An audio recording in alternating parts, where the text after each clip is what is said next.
Witajcie! Nie spodziewałem się, że pierwszym filmem spod mojej ręki w tym roku będzie Morrowind, a dokładniej mówiąc pierwsze wrażenia. Pomysł był dosyć spontaniczny, ale i intrygujący, aby sprawdzić, czy w Morrowinda da się pograć w 2026 roku. Wiem, że Morrowind jest bardzo zasłużoną częścią dla TESa, otwierającą wiele drzwi Bethesdzie, a sama gra ma dosyć dużą rzeszę fanów, stawiającą ją jako najlepszą z tej trylogii trójwymiarowej. Jako że na kanale powstała już mała seria poświęcona grom Bethesdy, chcę dołożyć się tym filmem. Opowiem o swoich wrażeniach, wnioskach i podzielę się poradami po 15 godzinach w tym świecie. Tak więc kończąc, przejdźmy do sedna, gdzie postaram się odpowiedzieć na pytanie, jaki jest Morrowind w 2026 roku. Pierwsze, co przywita nas po odpaleniu samej gry, to cutscenka przerywnikowa, pokazująca nam bliżej niewyjaśnione lądy w mrocznych barwach. Cutscenka jest wzbogacona o damski głos, zapewniający nas, że będzie się nami opiekować. Sama realizacja według mnie jest na plus oraz jest to dobry wstępniak. Sama gra natomiast zaczyna się już na łodzi, w której zostałem eskortowany do biura cesarskich. Tutaj zaczyna się element, który w większym stopniu opiszę później, czyli mnogość wyborów.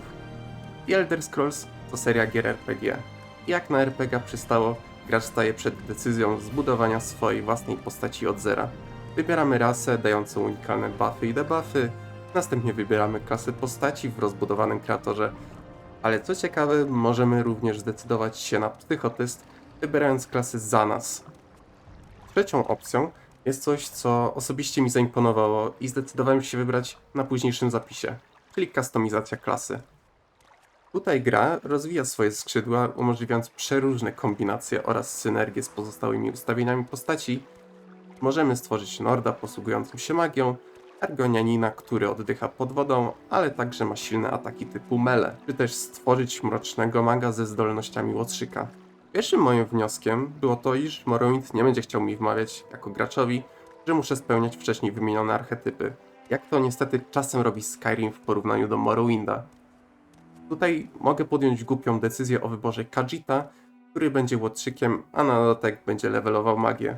Czy ma to sens? Trzeba byłoby to sprawdzić. Przechodząc do dalszej gry, spotkałem się z dowódcą, który przekazał mi informację, że oczekuje mnie Caius Cosades, a zamieszkuje on w Balmorze.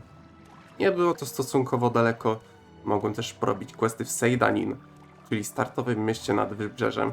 Natomiast ja chciałem jako pierwszy poeksplorować okolice. I tutaj popełniłem pierwszy znaczący błąd, przypominający mi moje pierwsze ogrywanie Gotika czy Kingdom Come'a.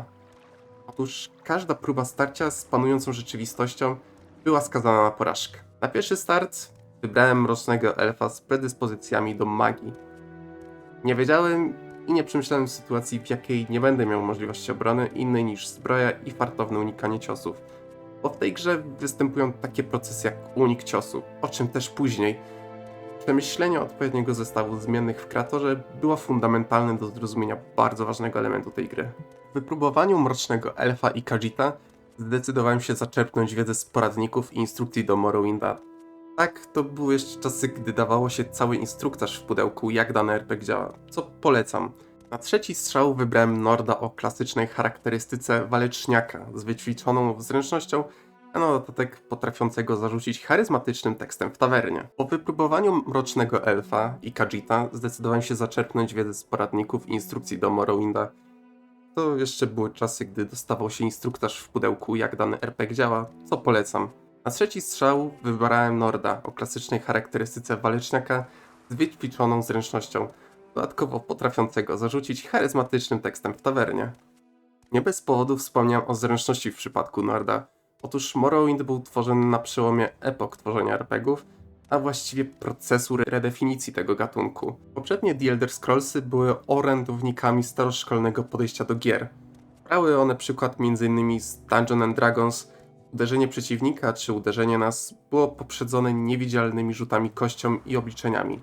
Na przykładzie, znany każdemu Skyrim jest grom de facto akcji, gdzie uderzenie nie jest uzależnione od obliczeń czy rzutami kością, a jedną zmianą są statystyki umiejętności, jak nasz bohater jest silny, z jakich broni korzysta i jak się dobrze nim posługuje. Ewentualnie ma na sobie magię, która go wzmacnia lub osłabia. Uderzenie przeciwnika jest prawie że pewne. Nie ma tutaj żadnego losowania szans. Sytuacja w przypadku Morrowinda jest zgoła inna. Aby uderzenie przeciwnika miało sens i szansę powodzenia, należy mieć punkty kondycji. Następnie po wymachu miecza trafiamy przeciwnika w graficznym znaczeniu. Widzimy naszą broń uderzającą przeciwnika i to jest moment, gdy gra podejmuje decyzję na bazie naszej statystyki zwinności, czy atak zada obrażenia przeciwnikowi w sposób dosłowny. Jeśli metaforyczny rzut kością będzie pomyślny, zostaje ostatnie losowanie w standardowej sytuacji. Losujemy liczbę obrażeń. Tutaj musimy spojrzeć, ile obrażeń może zadać nasza broń. Ale i tutaj gra komplikuje. Mamy 3 różne typy ataków. Ten intuicyjny atak to uderzenie. Pełne uderzenie zadające najwięcej obrażeń. W tym momencie gracz może się wykazać w najprostszy sposób swoją sprawczością, wybierając odpowiednią broń do swojego stylu gry, postaci i jej charakterystyki. System walki wyróżnia 3 typy ataków. Uderzenie, cięcie oraz pchnięcie. Jako gracz możemy zdecydować, którego ataku użyjemy w zależności od przyciśnięcia lewego przycisku myszki. Uderzenie to pełne naładowane uderzenie. Cięcie i pchnięcie to słabsze, ale i lżejsze ataki, do których wystarczy nacisnąć przycisk. Morrowind od Skyrima różni się więc diametralnie. Jeśli chodzi nawet o te najprostsze ataki, jest inny nacisk na inne akcenty, czego początkujący powinien być świadomy. A przypominam, że gracz rozwija się wraz z grą, więc od samego początku jesteśmy skazani niestety bądź stety na odpowiednie zarządzanie siłami i doborem przeciwników. Ten system walki ze zrandomizowanym testem umiejętności jest kontrowersyjny. Wywołuje wiele dyskusji na temat tego, czy ta walka ma rację bytu, czy jest ona może jednak reliktem przeszłości. Nawet projektant Skyrima Bruce Nesmith twierdzi, iż Morrowind nie otrzyma remake'a z tego powodu, bo któż chciałby walczyć w systemie, jak ja to nazywam, CRPG-owym. Moim zdaniem ten system nie jest aż tak zły, jak mogłoby się to wydawać. System pomaga graczowi, który mając analogiczną sytuację w Skyrimie, zginąłby na 100%. Tutaj sytuacja może się odwrócić, nawet jeśli przeciwnik jest mocniejszy. Mamy matematyczne szanse pokonać silniejszego przeciwnika, wykorzystując system testów umiejętności na swoją korzyść. Dlatego też polecam nowym graczom inwestować w zwinność i zawsze do walki mieć kondycję, a także dołączyć do gildii wojowników, gdzie mamy dostępnych trenerów, ćwiczenie na owadach i małych stworkach, a wraz z zadaniami i rozkazami gildii gra nauczy nas funkcjonowania w świecie, przy okazji wbijając następne poziomy umiejętności i główne punkty współczynnika. Fabuła Jaki Świat to oniryczna epopeja, wrzucająca nas na wyspę Wanderfell, krainę mrocznych elfów spacyfikowanej przez cesarskie siły z Cyrodiil. Jako bohater zostajemy wrzuceni w świat pełen plemion, różnych stowarzyszeń mających odmienne cele i fundamenty kierujące frakcjami. Najbardziej zachwyciła mnie pod tym kątem różnorodność biomów ze zbudowaną otoczką, postaciami ze specjalnie napisanymi dialogami, zwyczaje, przedmioty ekskluzywne dla danej połaci terenu. To uczucie wzmacnia przekapitalna ścieżka dźwiękowa z takimi klasykami jak Neverwinter Rising. Uważam, że jest to największy z plusów omawianego tytułu.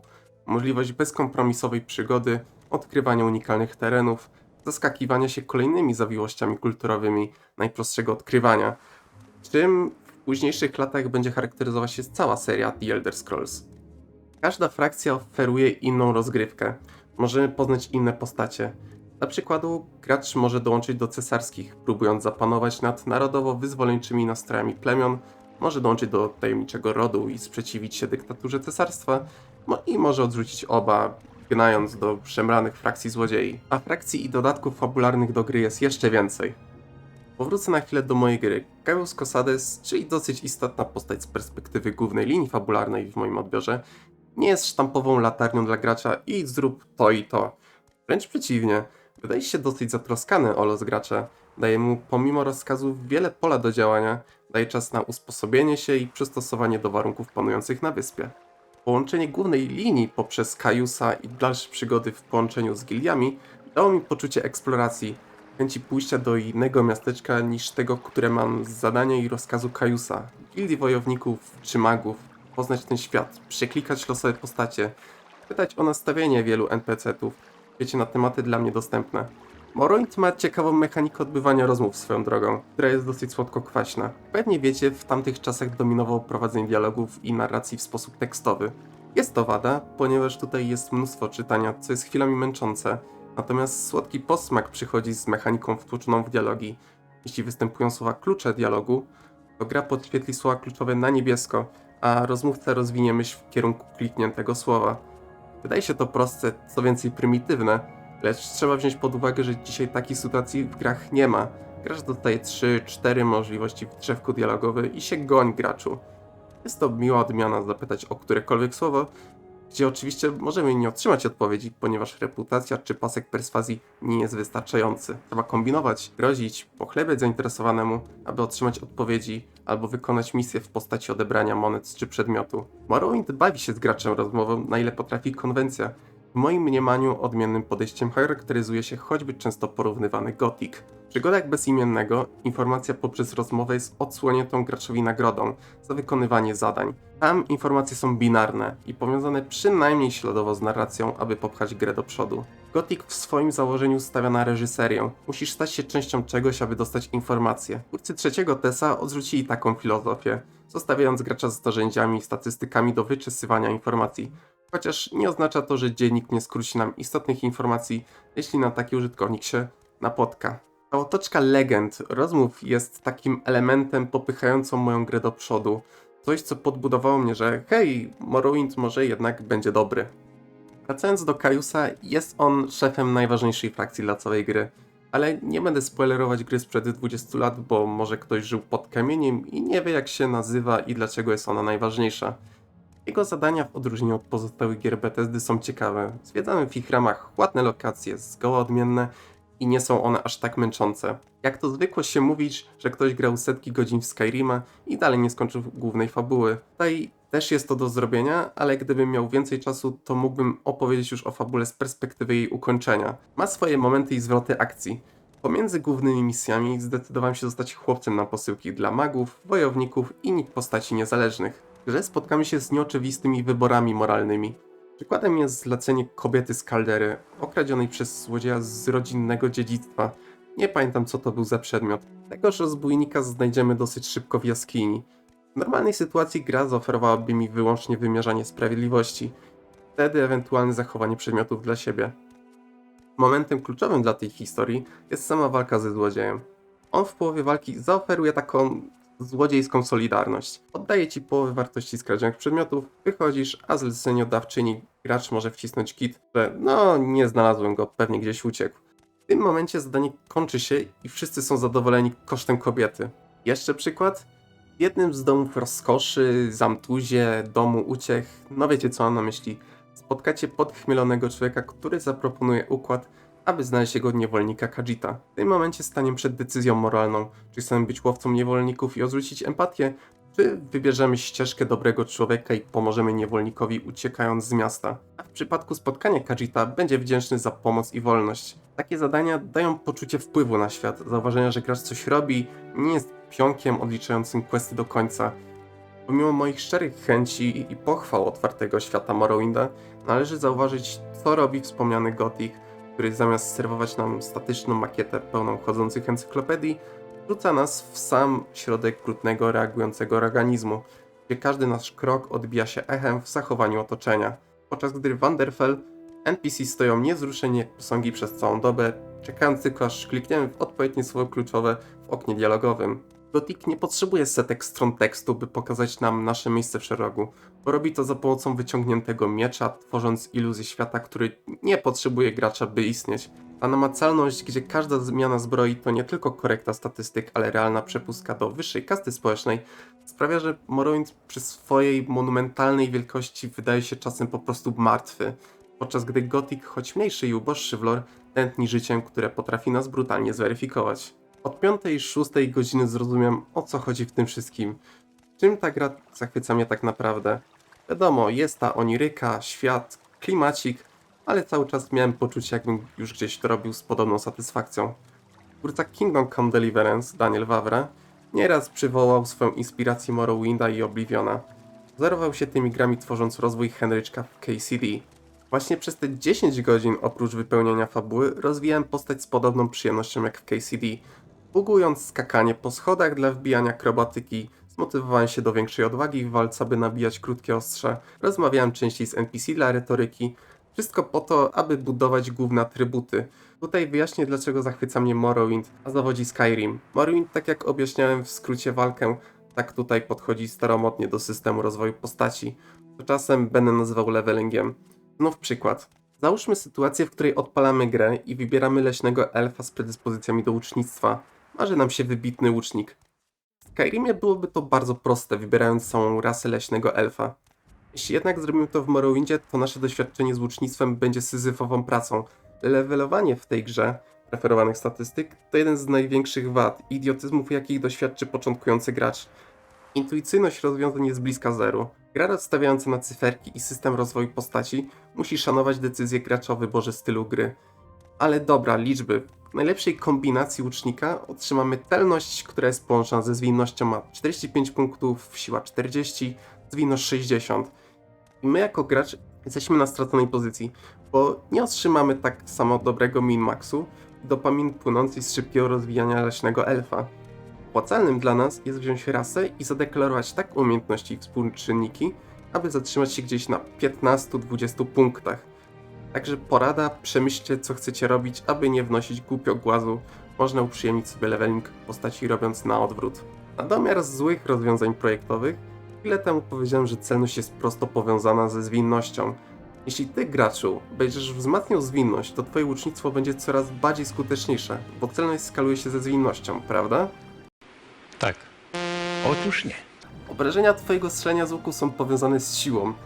Zwinność jedynie ma wpływ na procentową szansę jakkolwiek zadania obrażeń, co tłumaczyłem wcześniej na zasadzie graficznego i CRPG-owego losowania, gdzie w ogóle możemy zadać obrażenia. Jeśli wybierzecie Łotra, to intuicyjnie będziecie próbowali stworzyć go jako Khajiita albo Mrocznego Elfa, korzystając z lekkich zbroi albo nawet bez zbroi, korzystając z małych broni.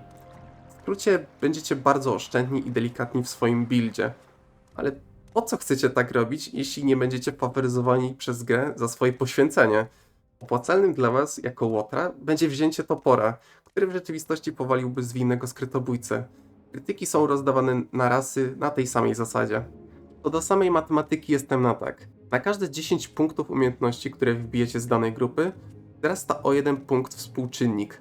Przykładowo siła. Wbijacie 10 punktów z umiejętności. Akrobatyka, broń obuchowa, długie ostrze, płatnerstwo, topór. Wtedy wasz bohater jest silniejszy o 1 punkt.